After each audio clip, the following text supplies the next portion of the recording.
Bonjour et bienvenue au cours 13, Marie de Charlevoix. Alors, savez-vous qu'aujourd'hui, j'enregistre cette vidéo en plein mois de juillet? Eh bien oui!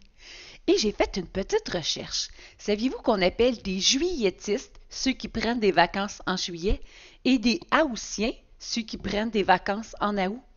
Eh bien oui, monsieur, madame, quel vocabulaire, n'est-ce pas?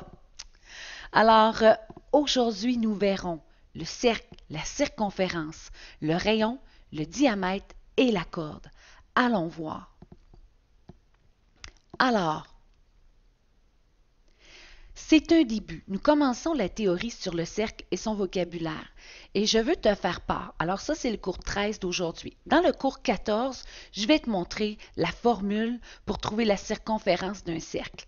Dans le cours 15, il s'agira du disque, de l'angle au centre, le secteur et l'arc de cercle. Alors, on va faire vraiment une différence entre le disque et le cercle. Dans le cours 16, comment trouver la mesure d'un arc de cercle? Dans le 17, rien de moins que la formule de l'aire du disque. Et le cours 18, la formule de l'aire d'un secteur. Et là, nous aurons vu la théorie sur le cercle et le disque. Et c'est ce qui s'en vient. Et nous commencerons par le cours 13 d'aujourd'hui. Alors, dans un premier temps, le cercle est une ligne courbe fermée dont tous les points sont situés à égale distance d'un point fixe appelé le centre du cercle. Alors, regarde. Et là, ici, je t'ai mis plein de petits points. Alors, chaque point, si je devais le relier au centre, sont tous à égale distance du centre du cercle. Alors, le cercle, c'est la ligne courbe. Maintenant, la circonférence. La circonférence, nous allons utiliser le grand C comme abréviation de la circonférence. Qu'est-ce que c'est? C'est la longueur ou le périmètre d'un cercle. Alors, c'est ça ici, là. C'est le contour. Ça, c'est la circonférence. Maintenant, allons voir le rayon. Un rayon est un segment qui relie un point du cercle à son centre. Alors, un point du cercle à son centre. Un point, si je prends ça ici, à son centre. Et voilà, je viens de faire un nouveau rayon.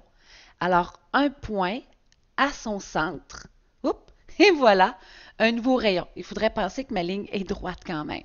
Et tous les rayons d'un cercle sont isométriques, c'est-à-dire qu'ils ont la même mesure. Alors, va pour le rayon. Maintenant, ah oui, et nous allons utiliser le petit R comme abréviation pour désigner le mot rayon. Allons voir maintenant le diamètre. On utilise le petit d comme abréviation. Le diamètre est un segment qui relie cette fois-ci, regarde bien, deux points du cercle. Et on doit absolument passer par le centre du cercle. Alors, ici, j'ai pris un point, je me rends à l'autre point et je dois obligatoirement passer par le centre du cercle pour trouver mon diamètre. Alors, ici, j'ai un point, je dois absolument passer par le centre et me rendre de l'autre côté pour trouver un diamètre. Évidemment, tous les diamètres sont isométriques. Maintenant, qu'est-ce que la corde? Et là, regarde bien. La corde, ça ressemble beaucoup au diamètre. On relie deux points également. Mais ce n'est pas nécessaire qu'on passe par le centre. Alors, comme ici, alors j'ai choisi le point ici de mon cercle, le point ici de mon cercle, j'ai relié et j'ai trouvé la corde. Et évidemment, le diamètre sera la corde la plus longue du cercle. Parce qu'on passe par deux points et là, en passant par le centre, c'est la corde la plus longue. Alors, bien sûr, je le sais, c'est du vocabulaire, mais c'est très, très important de comprendre notre vocabulaire. Maintenant, on peut déterminer deux formules grâce à nos découvertes. Alors, la formule du rayon, alors on sait que le rayon part d'un point vers le centre. La formule du rayon, c'est le diamètre divisé par 2. Alors, et on l'écrit petit d sur 2. Alors, évidemment, regarde, ton diamètre est ici. Alors, voici un rayon Voici un autre rayon. Alors, c'est un diamètre divisé par 2. La formule du diamètre, cette fois-ci, c'est 2 fois le rayon. Alors, j'ai un rayon avec l'autre rayon et c'est 2 fois le rayon. Et j'utilise le petit point ici pour utiliser la multiplication. Alors, ça fait 2 fois rayon. Il y a des élèves qui vont préférer écrire 2R. C'est très bien. On peut écrire aussi 2 fois R. Mais de mon côté, je préfère utiliser le point pour ne pas mélanger les lettres et les signes. Maintenant, je t'ai préparé un joli petit questionnaire. Alors, essaie, joue le jeu. Alors, tu dois placer les 4 mots, la circonférence, le rayon, le diamètre et la corde. Allons-y, tu peux faire un pause. Et c'est parti. La circonférence, c'est le contour. On appelle ça le périmètre du cercle. Alors, ici, et ça correspond à la ligne noire. Et on peut écrire grand C pour circonférence. Le rayon, on prend un point du cercle vers le centre et voilà, mon rayon est ici, petit r.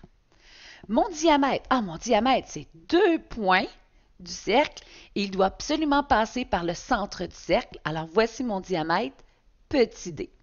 Et ma corde, seulement 2 points du cercle qu'on relie ensemble. Il n'est pas nécessaire de passer par le centre. Alors voici ma corde.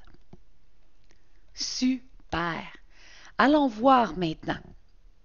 Alors, continue à répondre au petit questionnaire ci-dessous. Alors, regarde bien, je suis la plus grande corde du cercle. Alors, une corde, ça passe un point à un autre point. Mais pour qu'elle soit la plus grande, il faut absolument qu'elle passe par le centre du cercle. Alors, je suis le diamètre. Super. Ah, je suis certaine que vous l'avez trouvé. Hein? Super. Ma mesure est la moitié de celle d'un diamètre. Alors, j'ai mon grand diamètre, la moitié, je suis donc le rayon. Super. Et maintenant, comment s'appelle le segment qui relie un point du cercle à son centre? Encore une fois, c'est le rayon. Et voilà.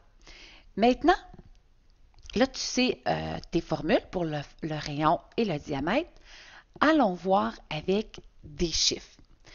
Le rayon d'une roue de vélo est de 25 cm. Quel est son diamètre? Allons écrire la formule du diamètre. Alors, le diamètre, la formule, c'est 2 fois le rayon. Alors, le rayon, c'est 25 cm. Alors, 2 fois 25 cm, ce qui donnera 50 cm. Et je viens de trouver le diamètre. Et prenez le temps de toujours écrire votre formule, c'est très aidant. Alors, super, 50 cm. Allons voir le prochain numéro.